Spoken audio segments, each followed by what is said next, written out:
Estamos de volta aqui no Papo com ela e hoje a gente fala sobre amamentação e puerpério. E para isso a gente recebe a psicóloga perinatal Fabiane Espíndola de Assis. Fabiane, a gente falava um pouquinho sobre essa importância da rede de apoio, né? Quando a gente pensa em amamentação, quanto é importante a gente também conversar com essa rede de apoio para ela saber até que momento ela fica ali neutra, até que momento ela pode interferir e de que forma ela interfere, né? Porque assim, às vezes você tem um desejo de amamentar, você passa por uma dificuldade e vendo o seu sofrimento naquela dificuldade, essa rede de apoio pode dizer, não, vamos optar por outro caminho, né? Então assim, como que a gente pode orientar essa rede de apoio nesse sentido? Bom, primeira coisa é levar a informação para todo mundo, né? Então dizer o que é amamentação e principalmente o que você espera dessa amamentação. Então, uma coisa que a gente precisa lembrar também, que é fundamental, é que tem algumas mães que não querem amamentar. E a gente precisa respeitar essa opinião também, né? E o que a gente pode fazer com isso? Né? Então, assim, lidar quais são as outras possibilidades, informar essa rede de apoio é fundamental. Então, para aquela mãe que deseja fazer o aleitamento exclusivo, então vamos informar a sua rede de apoio quais são as possibilidades caso você não dê conta no primeiro momento. Né? Se tiver muito difícil para você, o que a gente pode fazer? É buscar uma consultora, é tentar na colher, é tentar no copinho? Quais são as outras possibilidades? E principalmente, informar a sua rede de apoio qual que é o seu limite, para que eles respeitem a sua opinião e falem, bom, eu tô vendo que tá difícil para você, eu tô vendo que você tá sofrendo, eu não tô dando conta de ver o seu sofrimento, mas eu respeito. Então vamos tentar outra coisa? Será que, aí entra, né? Será que o copinho, a colher, será que tem outra possibilidade? Será que a consultora, vamos chamar de novo, né? Às vezes já está ali num processo de tentativa. Então, para que essa rede de apoio realmente seja suporte, né? E respeitando principalmente a vontade dessa mulher. Isso é fundamental. A gente está falando da volta dos hormônios para o lugar, a gente está falando da amamentação, está falando dessa criação de vínculo da mãe com esse filho que acaba de nascer. Como fica a mulher nesse contexto, né? Porque ela tinha uma vida antes, ela tinha atividades antes, coisas que provavelmente ela não vai conseguir fazer dali para frente, né? Coisas que ela vai precisar adaptar, coisas que vão ficar mais distantes, que talvez ela consiga retomar depois que o filho estiver maior. Como lidar com essa adaptação, né? Bom, primeiro é olhar para tudo isso que está mudando. É a primeira coisa, né? A gente não tem como ignorar que isso está acontecendo, a gente precisa olhar para isso e perceber realmente quais são as possibilidades para aquela pessoa que está passando por aquela situação, né? Então, o que para ela é prioridade, o que ela gosta de fazer, lembrando que isso vai mudar também num outro momento, mas reconhecer isso e ter como um mecanismo ali próximo, naquele primeiro momento, para te dar um suporte. Isso é muito, muito bacana, muito importante. Então, às vezes, coisas simples que ajudam, né? Às vezes, uma comida que te dá um prazer, que você gosta. Naquele momento que está tão intenso do puerpério, às vezes vale a pena você pedir para sua mãe, para quem está ali com você, seu marido, olha, eu queria comer tal coisa, porque vai te dar uma sensação de bem-estar, você vai lembrar de um outro momento que foi bacana para você, né? O banho, ouvir uma música, então tentando resgatar essas coisas que você fazia, que fazem parte de você, mas agora num outro momento. Readaptar nunca é fácil, né? Exige aí um cuidado muito grande e uma paciência. É difícil a gente pedir paciência, né? Eu acho que a gente não tem que pedir mesmo. Mas essa espera, ela é muito importante e muito fundamental.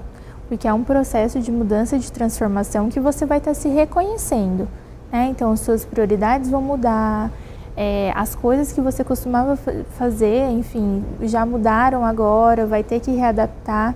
Então, ter que poder olhar para todas essas mudanças com mais qualidade, entendendo que é um processo realmente de mudança e não é que você vai deixar de fazer o que você gostava, mas agora você vai precisar de fazer de uma outra forma, né? Você disse no primeiro bloco sobre toda a cobrança social que existe e a autocobrança da mulher por conta de tudo isso que ela cresceu ouvindo, né? De quando engravidou também ouviu. A gente ainda romantiza muito o que seja maternidade, né? Como que você avalia hoje o nosso contexto social no que diz respeito a essa expectativa. É uma coisa que com a informação está se desconstruindo e a gente está vendo que não é como na propaganda da margarina, ou ainda falta muito para a gente chegar lá?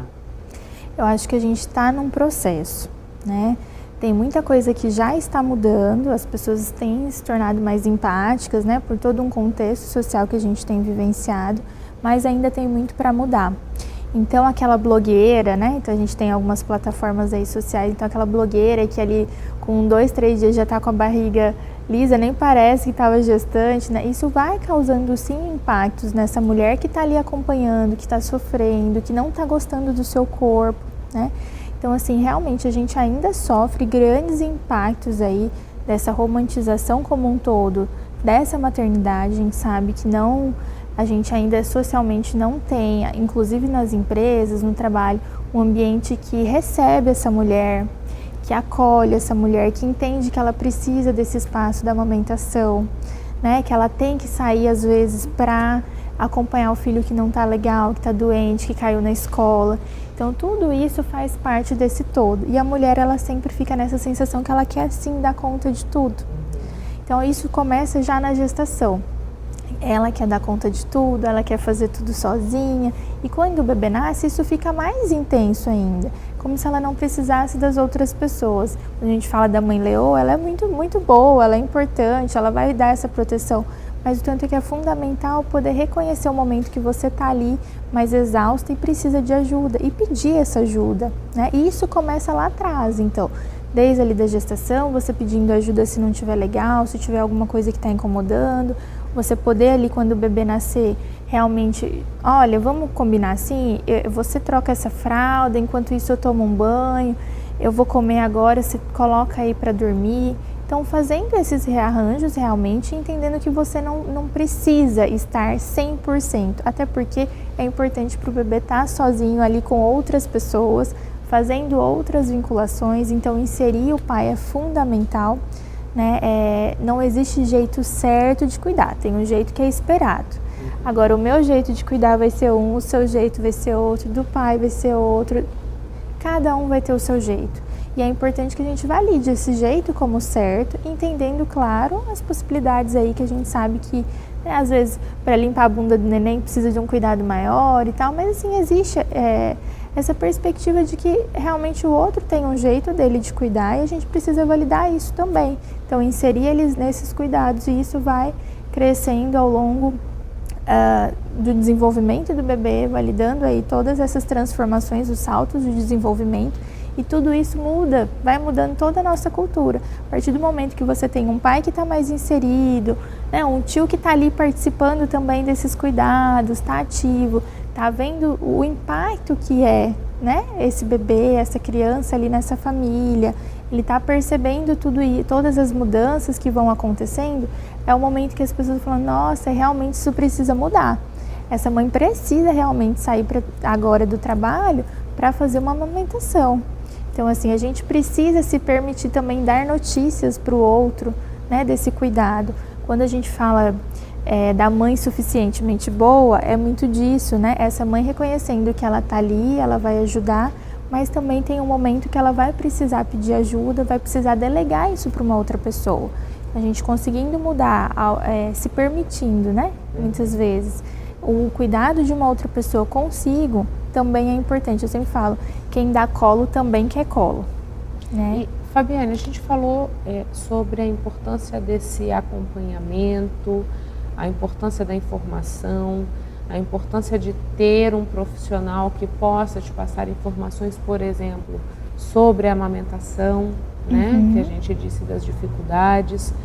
Mas isso a gente não tem disponível para todo mundo ainda, né? Não é uma política que a gente tenha, por exemplo, num sistema SUS, né? Como que está isso? Existe alguma discussão para que a gente possa disseminar e tornar acessível para todas as pessoas, tanto o acompanhamento psicológico, como a gente tem os bancos de leite que fazem algum tipo de atendimento no sentido das dificuldades na amamentação, né? Mas e o acompanhamento psicológico? Bom, a gente sabe que tem alguns recursos, né? Então, às vezes no postinho de saúde é sempre importante verificar Às vezes tem um psicólogo ali atuando, tem estagiários que fazem também esse trabalho em PSF, CAPS, e aí tentar identificar realmente perto da sua casa, onde você mora, quem que está ali que pode te ajudar de profissional da saúde e principalmente quem pode te indicar, né? Então, para alguém que faça um atendimento social, hoje a gente tem as faculdades que dão esse suporte também.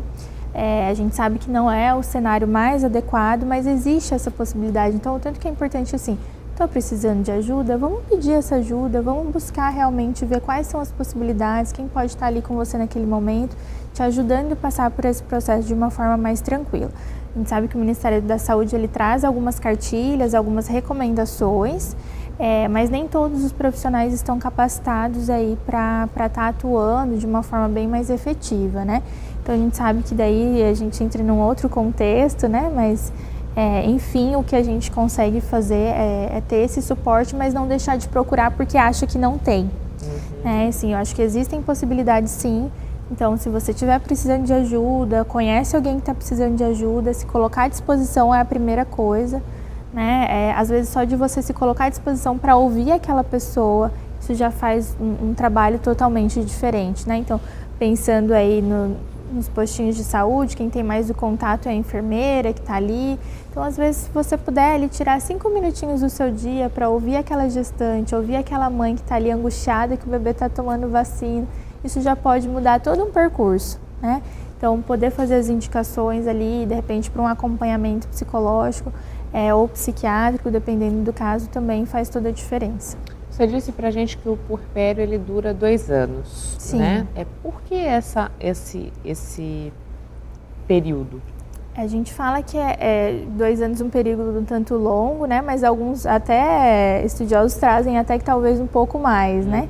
Mas a gente traz ali 2 anos, que é uma média de transformação mesmo, que essa mulher está passando por muitas adaptações. Então, ali da amamentação, quando o bebê nasce, começa a engatinhar, começa a andar, começa ali a introdução alimentar também, e aí tem a volta ao trabalho, né? Então, por isso ele se estende até 2 anos, porque essa volta ao trabalho varia muito, né, entre as mulheres, e é uma fase dela poder realmente se adaptar ali com todo esse contexto. Então, assim, a cada mês são mudanças diferentes, a cada dia, né? Mas a gente pensando no salto de desenvolvimento, a cada mês é uma mudança muito grande. Então, essa mulher poder se adaptar, essa família, né, que está ali, essa rede de apoio para tantas mudanças. Então, esse tempo ele é estendido, pensando que essa mulher está nesse processo durante todo esse período. E também é uma fase que a criança vai se tornando um pouco mais independente, né? Sim. A partir dos 2 anos. Quando a gente analisa acompanhamento psicológico, aí você disse do autoconhecimento, todas as mudanças que estão acontecendo, né? E aí a gente fala assim, é ideal que tenha o acompanhamento psicológico, tem o pré-natal psicológico, como a gente faz os exames, enfim, o acompanhamento médico, que também possa fazer esse acompanhamento psicológico. Qual a relevância da pessoa, da mulher nesse caso, se conhecer e entender o que ela tem de expectativa, e entender o que ela tem de dificuldade, e entender quais são as suas fragilidades, e como também inserir o parceiro, quando é um casal, né, quando essa mãe não é solo, nesse processo, para que ele também possa entender tudo o que está acontecendo, né? Nesse caso, o acompanhamento psicológico, ele se dá só para a mulher ou se dá para o casal? Depende, né? Depende se o casal está aberto para que esses dois trabalhem juntos. Isso seria o ideal, que realmente os dois estejam juntos, porque a gestação é do casal. Assim como para as tentantes, né? O processo de tentativa é para os dois. Para as gestantes também, esse processo de gestação é o casal grávido, né? Então é fundamental inserir esse homem desde a gestação, para que realmente ele esteja ali participando, né? Se familiarizando sobre todas essas mudanças, conhecendo aí em que momento ele vai atuar. Então, inclusive na amamentação, o homem pode ajudar sim, e vai ajudar como? Dando uma água, ajudando na posição, que isso o homem vendo de um outro contexto, ele tendo as informações, ele pode ajudar essa mulher, né, colocando uma almofada, estando ali junto. Às vezes está tão difícil para ela está chorando porque está com o seio machucado. Só desse homem estar ali dando força, dando esse apoio, pode ser que se torne totalmente diferente esse momento. Então, o homem ser inserido é fundamental, e lembrando que ele é pai também, né? Então, ele está ali presente, ele precisa ser inserido. O que eu observo muitas vezes é que a mulher, ela assume, né, esse lugar e acaba, não de uma forma consciente, né?